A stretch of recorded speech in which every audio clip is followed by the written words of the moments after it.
सभी शिक्षक साथियों को मेरा नमस्कार। साथियों, मेरे YouTube चैनल में आप सभी का एक बार फिर से स्वागत है। साथियों, जैसा कि आपको अवगत है, आप सभी के निष्ठा के प्रशिक्षण चल रहे हैं।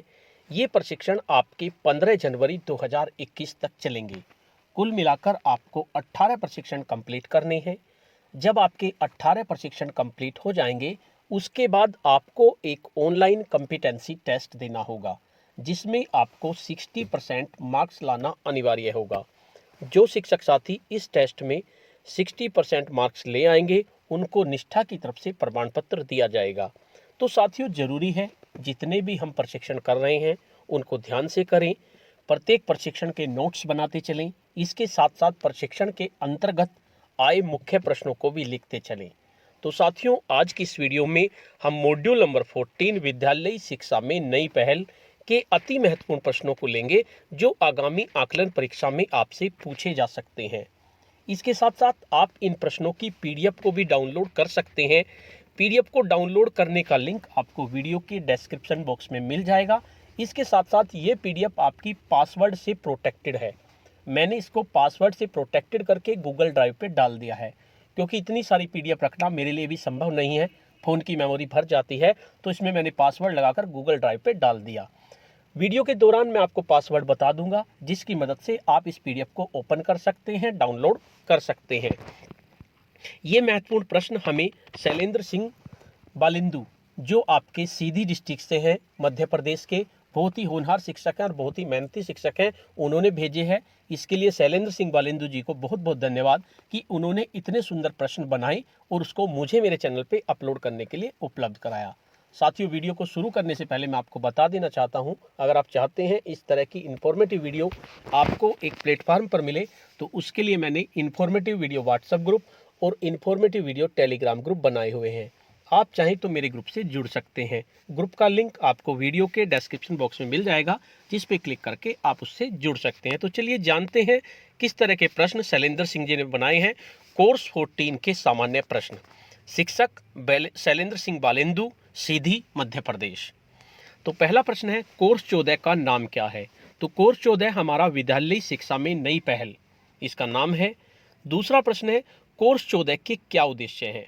आंसर, पहला उद्देश्य है विद्यालय शिक्षा की गुणवत्ता में सुधार के लिए समग्र शिक्षा के अंतर्गत की गई विभिन्न पहलुओं के उद्देश्यों, प्रावधानों और अनुदानों को समझना। नंबर 2, विद्यालय के द्वारा की गई पहलों में एसएमसी सदस्यों, समुदाय और अन्य हितधारकों को शामिल करना। और तीसरा उद्देश्य है विद्यालय अथवा संस्थान स्तर पर समग्र शिक्षा के अंतर्गत की गई विभिन्न पहलों की योजना बनाना और उन्हें लागू करना। ये इसके उद्देश्य होंगे। उसके बाद तीसरा प्रश्न है, किस वर्ष विद्यालय शिक्षा को राज्य सूची से हटाकर समवर्ती सूची में जोड़ा गया? तो सन 1976 में संवैधानिक संशोधन करके विद्यालय शिक्षा को समवर्ती सूची में जोड़ा गया। उसके बाद नेक्स्ट प्रश्न है, समग्र शिक्षा अभियान के अंतर्गत किस कक्षाओं के विद्यार्थियों से लेकर किस कक्षाओं के विद्यार्थियों को जोड़ा गया है? तो समग्र शिक्षा अभियान के अंतर्गत पूर्व प्राथमिक कक्षाओं से लेकर कक्षा 12 तक के विद्यार्थियों को जोड़ा गया है। नेक्स्ट प्रश्न है हमारा, समग्र शिक्षा अभियान के अंतर्गत कौन कौन से घटकों को समाहित किया गया है? तो समग्र शिक्षा अभियान के अंतर्गत निम्न घटकों को समाहित किया गया है। नंबर 1, पूर्व विद्यालयी शिक्षा। नंबर 2, पढ़े भारत पढ़े भारत। नंबर 3, खेले इंडिया। नंबर 4, मिश्रित ई विद्यालय अनुदान। Number 5, KGBV। नंबर 6, समावेशी शिक्षा को बढ़ावा देना। नंबर 7, सगुन। नंबर 8, रक्षा। नंबर 9, विद्यालय सुरक्षा। नंबर 10, रंगोत्सव। नंबर 11, विद्यालय आधारित आकलन। नंबर 12, यूथ क्लब और eco club. Number 13, UDISE। Number 14, प्रदर्शन ग्रेडिंग सूचकांक। नंबर 15, पुस्तकालय अनुदान। नंबर 16, शिक्षक शिक्षा योजना। ये सभी को शामिल किया गया है समग्र शिक्षा में।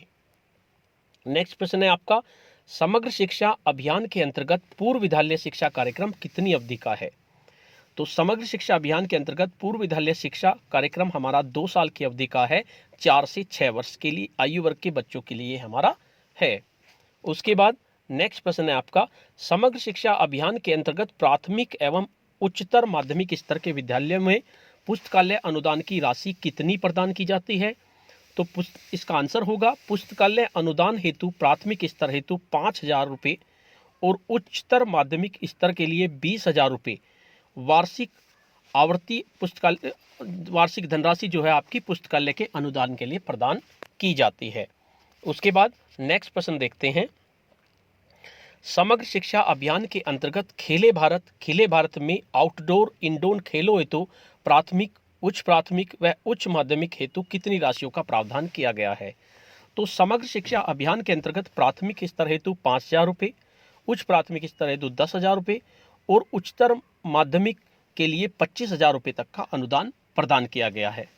उसके बाद नेक्स्ट प्रश्न है, समग्र शिक्षा अभियान के अंतर्गत मिश्रित अनुदान की धनराशि के क्या प्रावधान है? तो समग्र शिक्षा अभियान के अंतर्गत मिश्रित अनुदान राशि निम्नानुसार नामांकित बच्चों के आधार पर राशि प्रदान की जाती है, जो शाला के रख रखाव हेतु व आवश्यक कार्य हेतु प्रदान किया जाता है, जो निम्न है। 100 विद्यार्थियों के लिए 25,000 रुपये हैं, 250 विद्यार्थी के लिए 50,000 है और 1,000 विद्यार्थियों के लिए 1,00,000 रुपये हैं। उसके बाद नेक्स्ट प्रश्न है आपका, समावेशी एवं बालिका शिक्षा के अंतर्गत समग्र शिक्षा अभियान में वर्तमान में कक्षा 1 से 12 तक के CWSN यानी चाइल्ड विद स्पेशल नीड्स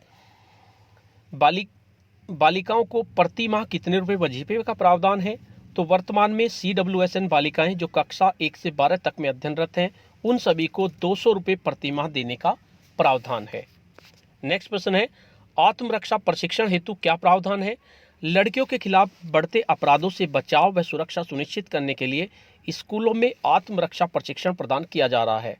आत्मरक्षा प्रशिक्षण के लिए प्रति माह 3,000 रुपये, 3 महीनों के लिए कुल 9,000 रुपये प्रति विद्यालय उच्च प्राथमिक हेतु प्रदान किया जाता है। साथियों, काफ़ी महत्वपूर्ण प्रश्न बनाए हैं शैलेंद्र जी ने, इसके लिए शैलेंद्र जी को बहुत बहुत धन्यवाद। आप इसकी PDF को भी डाउनलोड कर सकते हैं। PDF का पासवर्ड हम डिसाइड कर देते हैं, क्या पासवर्ड हम इसका रखेंगे।